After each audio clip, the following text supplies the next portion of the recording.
graduation ng mga estudyante ng Lasal at ang pakulo ng dancing inmates ng Cebu kasama ang choreographer ni Michael Jackson.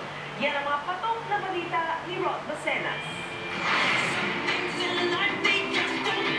Muling nagpakitang gilas ang Cebu dancing inmates. Kasama pa nila ang mismo choreographer ni Michael Jackson at Lady Gaga na si Travis Payne.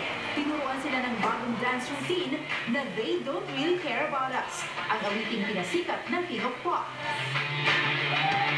2 araw lang, nakabisado na agad ng mga bilanggo ang komplikadong dance routine. Suot ang itim na t-shirt na may This Is It logo. Nagsimulang kumataw ang mahigit 800 bilanggo.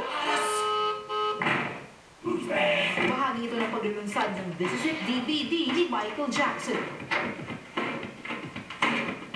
Gaya ng makapigil hiningang performance ng mga bilanggo sa Cebu, marami rin ang bumilib sa Human Star Formation na binuo ng 13,000 estudyante ng De La Salle University Dasmariñas.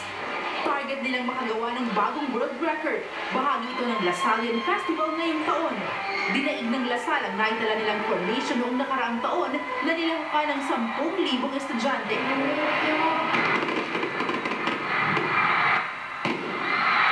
Nagkaroon pa ng fireworks display na sinundan ng cultural presentation. Layunin ng festival na makakalap ng pondo para sa scholarship program ng paaralan. Para sa Bandila, Rod Bacenas.